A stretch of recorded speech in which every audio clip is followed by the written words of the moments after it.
जय हिंद दोस्तों, स्वागत है आप सबका हमारे यूट्यूब चैनल शाही आईएएस में। आज मैं आप लोगों के लिए बिहार स्पेशल में बिहार की जो जनसंख्या है यानी कि बिहार की जनगणना की बात की जाए, उससे महत्वपूर्ण जो इम्पोर्टेंट फैक्ट है, जो इम्पोर्टेंट क्वेश्चन हर साल एग्जाम में पूछे जाते हैं, वो मैं लेकर आ रहा हूँ। अगर आप 17 बीपीएससी एग्जाम देने वाले हैं, ठीक है, तो ये लेक्चर आपके लिए बहुत इंपॉर्टेंट होने वाला है, क्योंकि बिहार की जनसंख्या से, बिहार की जनगणना से हर साल 2 से 3 क्वेश्चन आपके एग्जाम में देखने को मिल सकते हैं। ठीक है, तो अगर आप चाहते हैं कि आपका बिहार की जनसंख्या से, बिहार की जनगणना से आने वाले एग्जाम में एक भी क्वेश्चन गलत ना हो, तो आप इस लेक्चर को अच्छे से देखिए और अच्छे से समझने की कोशिश कीजिए। ठीक है, देखिए ये हमारा बिहार का मैप है। ठीक, अगर आप बिहार की जनसंख्या के बारे में पढ़ना जानना चाह रहे हैं, ठीक है, या फिर बिहार का सामान्य परिचय जानना चाहते हैं, तो आपके सामने एक बिहार का मैप होना चाहिए। अगर आपके सामने बिहार का मैप है, कौन सा जिला बिहार से, उत्तर प्रदेश से लगा है, कौन सा जिला बिहार का झारखंड से लगा है, कितने जिले बिहार के नेपाल से सटते हैं, ये सब चीजें आपको सामान्य जानकारी होनी चाहिए। जैसे हम लोगों ने अपने पिछले क्लास में देखा था कि 7 जिले हैं जो नेपाल से सटे होते हैं। कितने जिले हैं? 7 जिले हैं। ठीक है, 8 जिले उत्तर प्रदेश से लगे हैं। ठीक, 8 जिले आपके झारखंड से भी लगे हुए, सटे हुए हैं। ठीक है, और 3 जिले आपके पश्चिम बंगाल से सटे हुए हैं। तो ये चीज आपको ध्यान में रखना है। ठीक, चलिए, और पटना से जो हमारे पट, प्रदेश की राजधानी है, बिहार की राजधानी है, पटना से टोटल 9 जिले बाउंड्री शेयर करते हैं। ये चीज भी आपको ध्यान में रखनी है। ये सब क्वेश्चन पूछे गए हैं एग्जाम में।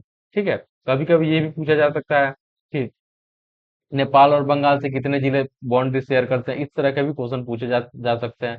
ठीक है, कभी कभी ये क्वेश्चन आपसे पूछा जा सकता है कि नेपाल और उत्तर प्रदेश से कितने जिले बिहार के बाउंड्री शेयर करते हैं। इस तरह के क्वेश्चन हर साल एग्जाम में देखने को मिल सकते हैं। तो आप अच्छे से पढ़िए ताकि एग्जाम में आपका एक भी क्वेश्चन गलत ना हो। चलिए स्टार्ट करते हैं आज का अपने इस लेक्चर को। देखिए, देखिए ये जो जनगणना है, ये मतलब अगर हम बात करें बिहार की जनगणना की, तो ये हमारे देश की 15वीं जनगणना है। ठीक है, पहला जनगणना कब हुआ था? 1872 में लॉर्ड मेयो के द्वारा कराई गई थी, 1872 में। ठीक है, लेकिन जो निश्चित, जो लगातार जो जनगणना की बात की जाए, जहाँ से जनगणना एक एक अवधि के अनुसार, यानी कि हर 10 साल पे ये स्टार्ट हुआ, वो कब हुआ था? वो 1881 में पहली बार जनगणना, एक निश्चित अंतराल पर जनगणना होना स्टार्ट हुआ था, 1881 में। ठीक है, ये चीज भी आपको ध्यान में रखना है। ठीक है, और पहली बार बात की जाएगी, पहली बार जनगणना किसके द्वारा कराई गई थी? तो लॉर्ड मेयो के द्वारा 1872 में कराई गई थी। ठीक, चलिए देखते हैं हम लोग। देखिए, राज्य बिहार की कुल जनसंख्या कितनी है? तो बिहार की कुल जनसंख्या है 10,40,99,452। देखिए, ये आपको रटा होना चाहिए, क्योंकि ये एक बार ये क्वेश्चन डायरेक्ट पूछा जा चुका है कि बिहार की जनसंख्या कितनी है। ठीक है, ये फैक्ट पूछा गया था, ऑप्शन दिया गया था 10,40,99,452, या फिर 11,40,99,252, ऐसे करके ऑप्शन ये दिया गया था। इसलिए अगर आप बिहार का एग्जाम देने जा रहे हैं, तो ये फैक्ट आपको रटा होना चाहिए कि बिहार की जनसंख्या कितनी है? 10,40,99,452। ठीक है, और बिहार क्या है? हमारे देश में तीसरा सबसे ज्यादा जनसंख्या वाला राज्य है। ठीक है, तो पहला कौन है सबसे ज्यादा जनसंख्या वाला राज्य? तो उत्तर प्रदेश है। दूसरे नंबर पे महाराष्ट्र आता है, और तीसरे नंबर पे हमारा अपना बिहार आता है। ठीक है, देखिए इन टोटल 10,40,99,452 की जनसंख्या में पुरुषों की जनसंख्या कितनी है? तो कुल पुरुष की जनसंख्या है 5,42,78,197। ये चीज भी आपको ध्यान में रखना है। पुरुषों की जनसंख्या की बात की जाए तो 5,42,78,197 पुरुषों की जनसंख्या है। महिला जनसंख्या की बात की जाए तो 4,98,21,295 महिला जनसंख्या। ठीक है, अगर आप ये दोनों नहीं भी याद रखते हैं, तो आपको ये याद रखना है कि बिहार की कुल जनसंख्या कितनी है। ठीक है, चलिए, अब भारत की जनसंख्या में कितना प्रतिशत है? अगर बिहार की जनसंख्या की बात की जाए तो बिहार की जनसंख्या भारत की जनसंख्या कितने प्रतिशत है? तो वो कितने प्रतिशत है? 8.60%। यानी कि अगर बिहार भारत में अगर 100 लोग निवास करते हैं, तो 8 लोग कहाँ के रहने वाले हैं? 8 लोग बिहार के रहने वाले हैं। ठीक है, उसका मतलब ये 8.6% बिहार की जनसंख्या भारत की जनसंख्या के बराबर है। ठीक है, देखिए ये क्वेश्चन पूछा गया, ये क्वेश्चन पिछले एग्जाम में भी, पिछले के एग्जाम में रिपीट किया गया है। ये सारे जितने भी फैक्ट्स है ना, ये वैसे फैक्ट है जो एग्जाम में पूछे गए हैं। मैं इस तरह के ऐसे फैक्ट नहीं लाता हूँ, बस आपको मतलब फैक्ट्स का भरमार नहीं दे रहा हूँ।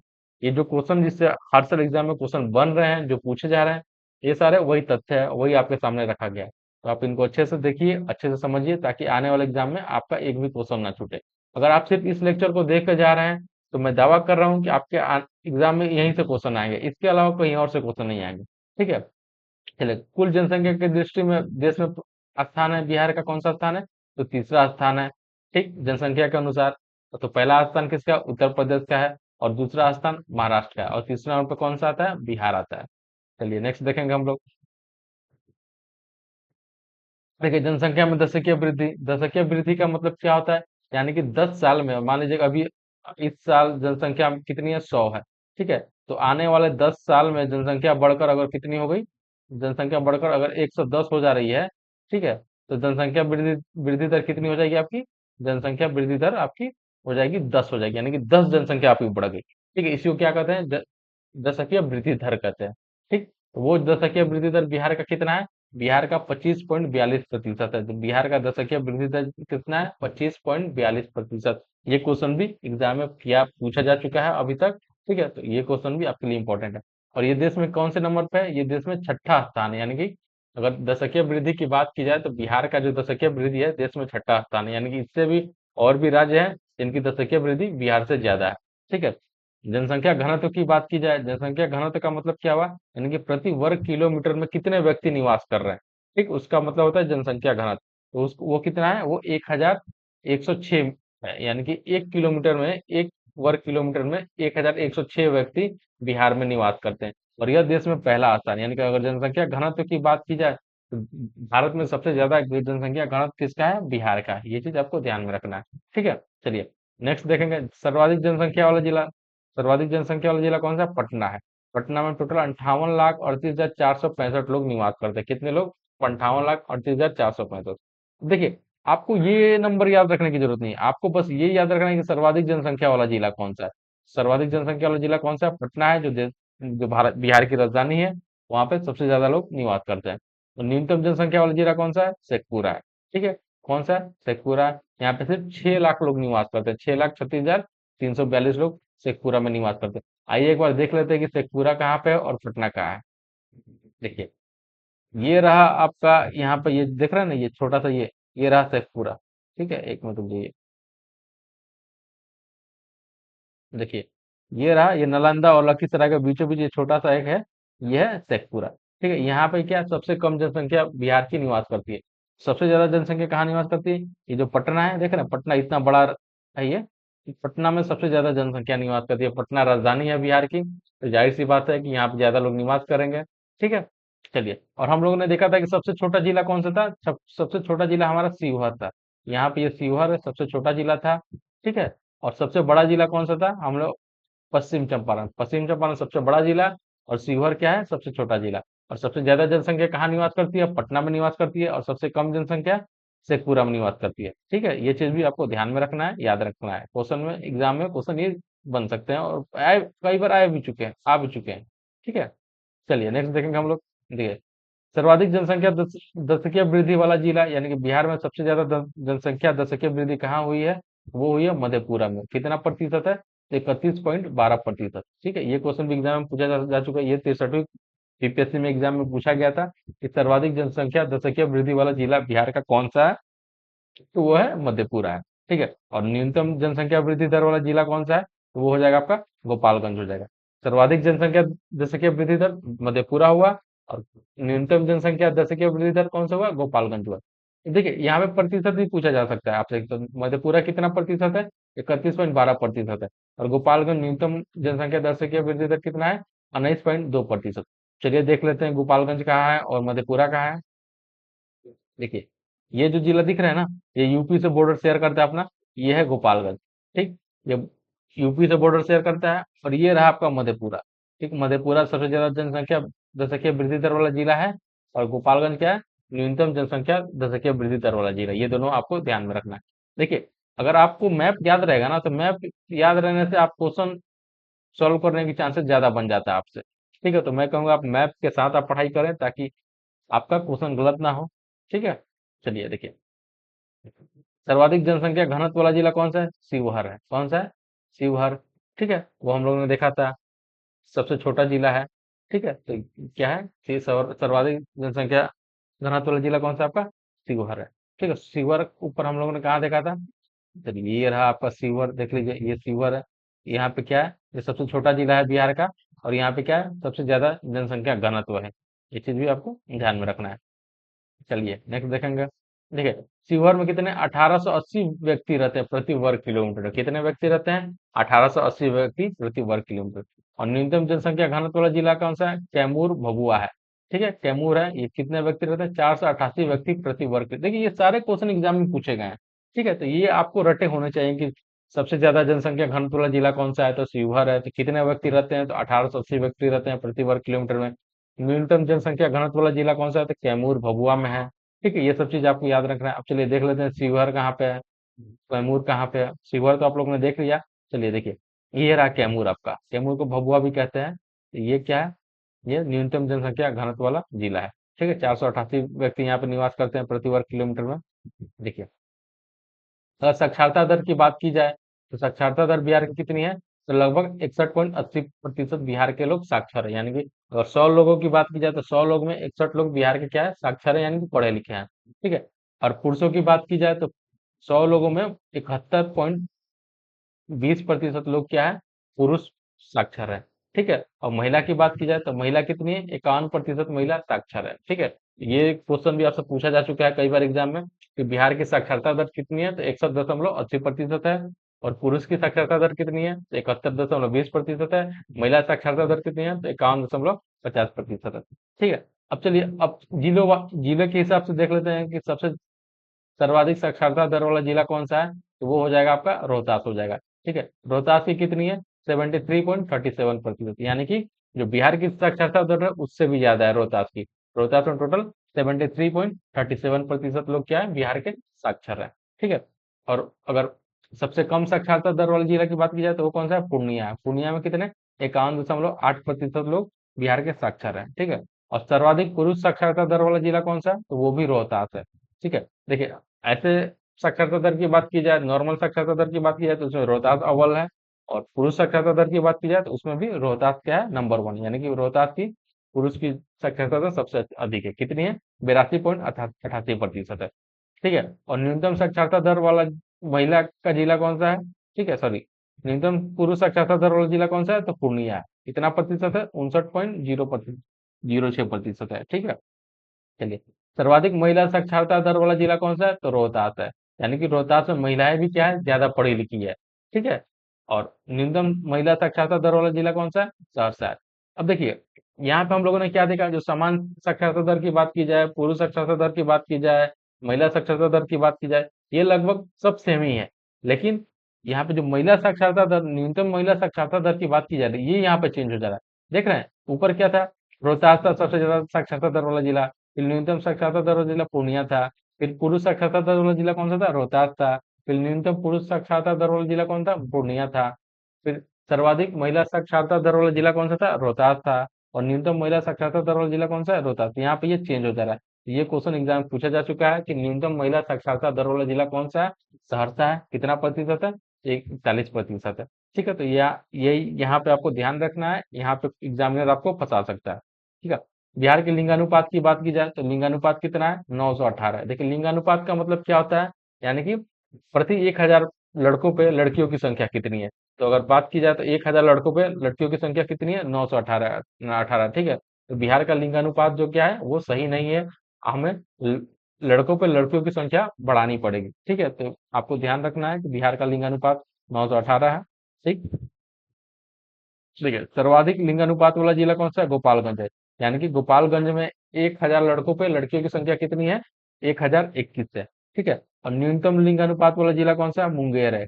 ये इसका कितना है? 876, यानी कि 1000 लड़कों पे लड़कियों की संख्या 876 है। ठीक, चलिए, शिशु लिंगानुपात की बात कर ली जाए तो शिशु लिंगानुपात 935 है। यानी कि जीरो से जो 6 साल तक के बच्चे होते हैं ना, उनमें 1000 लड़कों पे लड़कियों की संख्या कितनी है? 935 है। तो इसका क्या मतलब हुआ कि आने वाले 10 साल बाद या 20 साल बाद जो बिहार का जो साक्षरता दर है वो क्या है? वो सुधरने वाला है। ठीक है, आप अगर आपका शिशु लिंग अनुपात अच्छा है तो जाहिर सी बात है कि आने वाले समय में आपका लिंग अनुपात भी अच्छा होगा। ठीक है, ठीक है, सर्वाधिक शिशु लिंगानुपात वाला जिला कौन सा है? तो किशनगंज है। सर्वाधिक शिशु लिंगानुपात वाला जिला किशनगंज है। यहाँ पे सर्वाधिक लिंगानुपात वाला जिला कौन सा था? गोपालगंज था। ये चीज भी एग्जाम में क्वेश्चन पूछा गया है, आपको ध्यान में रखना है। ये न्यूनतम शिशु लिंगानुपात वाला जिला कौन सा है? वैशाली है। यानी कि वैशाली में 904 लड़कियां हैं 1000 लड़कों पे। ठीक है, देखिए सर्वाधिक नगरीय जनसंख्या वाला जिला कौन सा है? पटना है। यानी कि ऊपर हम लोगों ने देखा था कि पटना में क्या है, सर्वाधिक नगरीय जनसंख्या वाला जिला है। ठीक है, अब देखिए न्यूनतम नगरीय जनसंख्या वाला जिला कौन सा है? शिवहर है। ठीक, देखिए यहाँ पे आपको सिर्फ ये नाम याद रखना है, कौन सर्वाधिक जनसंख्या वाला जिला है, न्यूनतम नगरीय जनसंख्या वाला जिला है, आपको नाम याद रखना है। ये नंबर याद नहीं रखना है, कितने जनसंख्या है वो नंबर याद नहीं रखना, बस आपको नाम याद रखना है कि सर्वाधिक नगरीय जनसंख्या वाला जिला कौन सा है, न्यूनतम नगरीय जनसंख्या वाला जिला कौन सा है। क्योंकि ये इससे आपसे नाम ही पूछे जाएंगे, आपसे ये नंबर नहीं पूछा जाएगा। ठीक है, देखिए कुल जनसंख्या में ग्रामीण जनसंख्या का प्रतिशत कितना है? वो कितना है? 88.71%। यानी कि अगर बिहार की बात की जाए तो बिहार में ज्यादातर ग्रामीण जनसंख्या निवास करती है। ठीक है, शहरी जनसंख्या बहुत कम निवास करती है। ज्यादातर जनसंख्या जो है बिहार की वो क्या है? ग्रामीण जनसंख्या है। ठीक है, अब देखिए नगरीय जनसंख्या कितनी है, तो नगरीय जनसंख्या का प्रतिशत 11.29% है बिहार का, नगरीय जनसंख्या का प्रतिशत। ठीक है, सर्वाधिक नगरीय जनसंख्या का प्रतिशत कितना है? पटना में है। ठीक है, सर्वाधिक नगरीय जनसंख्या का प्रतिशत पटना में कितना है? 43.07%। यानी कि 43.07% जो है वो पटना में जो है नगरीय नगरीय जनसंख्या निवास करती है। ठीक है, और न्यूनतम नगरीय जनसंख्या की बात की जाए तो वो समस्तीपुर है। यानी कि समस्तीपुर में क्या है? सबसे कम जनसंख्या जो है वो नगरीय जनसंख्या है। वहां पे क्या है? ज्यादातर ग्रामीण जनसंख्या ही निवास करती है। यानी कि 96% समस्तीपुर की जो जनसंख्या है वो क्या है? ग्रामीण जनसंख्या है। ठीक है, देखिए कुल जनसंख्या में अनुसूचित जाति यानी कि एससी कैटेगरी के जो लोग हैं उनमें बिहार की जनसंख्या में कितने प्रतिशत लोग जो एससी कैटेगरी के आते हैं? तो वो है 15%। ठीक है, बिहार के जो 15% जो आबादी है वो क्या है? वो एससी कैटेगरी यानी कि अनुसूचित जाति के हैं। ठीक है, अब देखिए सर्वाधिक अनुसूचित जाति जनसंख्या वाला जिला कौन सा है? तो वो है गया है। ठीक है, आपको बस नाम याद रखना है, ये संख्या याद नहीं रखनी है। सर्वाधिक अनुसूचित जाति संख्या जनसंख्या वाला जिला कौन सा है? गया है। सर्वाधिक अनुसूचित जाति जनसंख्या प्रतिशत वाला जिला कौन सा है? ये भी गया है। ठीक है, ये कितना है? इसका कितना प्रतिशत है? 30.39% है, ये आपको याद रखना है। ठीक, चलिए नेक्स्ट देखेंगे। देखिए न्यूनतम अनुसूचित जाति जनसंख्या वाला जिला कौन सा है? यहाँ पे अनुसूचित जनजाति और सॉरी अनुसूचित जाति जनसंख्या वाला जिला कौन सा है? शिवहर है। यानी कि यहाँ पे सबसे कम अनुसूचित जाति निवास करती है। ठीक है, चलिए न्यूनतम अनुसूचित जाति जनसंख्या प्रतिशत वाला जिला, अगर प्रतिशत की बात की जाए तो प्रतिशत के हिसाब से किशनगंज हो जाएगा। यानी कि किशनगंज में सिर्फ 6% लोग क्या है? अनुसूचित जाति के निवास करते हैं। 6.69% लोग अनुसूचित जाति के निवास करते हैं। ठीक है, कुल जनसंख्या में अनुसूचित जनजाति कितने निवास करते हैं? बिहार में कुल जनसंख्या में अनुसूचित जनजाति कितने हैं? तो 1.3% है बिहार की जाति क्या है? बिहार में अनुसूचित जनजाति के 1.3% ही लोग निवास करते हैं। सर्वाधिक अनुसूचित जनजाति जनसंख्या वाला जिला कौन सा है? तो पश्चिमी चंपारण है। ठीक है, सबसे ज्यादा अनुसूचित जनजाति के लोग कहाँ निवास करते हैं? तो पश्चिम चंपारण में ही निवास करते हैं। पश्चिम चंपारण कहाँ पड़ता है? तो सबसे ऊपर पड़ता है पश्चिमी भाग में। ठीक है, जो कि नेपाल और उत्तर प्रदेश से बाउंड्री शेयर करता है। न्यूनतम न्यूनतम अनुसूचित जनजाति जनसंख्या वाला जिला कौन सा है? शिवहर है। कौन सा है? शिवहर है, 318 है। ये चीज भी आपको ध्यान में रखना है। ठीक है, चलिए तो ये जितने क्वेश्चन है ये 40 फैक्ट्स हैं। ठीक है, 40 के 40 बहुत इंपॉर्टेंट है। ये सारे के सारे किसी ना किसी एग्जाम में ये सब सारे क्वेश्चन पूछे गए हैं। तो मैं ऐसा कुछ आपके सामने कुछ तथ्य नहीं रख रहा हूँ जिसका बस आपके सामने तथ्यों का भरमार नहीं रख रहा हूँ। मैं वैसे पॉइंट आपके सामने रख रहा हूँ जो एग्जाम में पूछे जा चुके हैं और आने वाले एग्जाम में भी पूछने की संभावना बनी है। तो आप इस लेक्चर को अच्छे से देखें ताकि आने वाले एग्जाम में आपका बिहार की जनसंख्या से, बिहार की जनगणना से एक भी क्वेश्चन ना छूटे। ठीक है, आज के लिए बहुत बहुत धन्यवाद। बहुत जल्द मिलेंगे हम लोग कुछ नेक्स्ट लेक्चर में नए टॉपिक के साथ। और तब तक के लिए पढ़ते रहिए, आबाद रहिए। जय हिंद, जय भारत।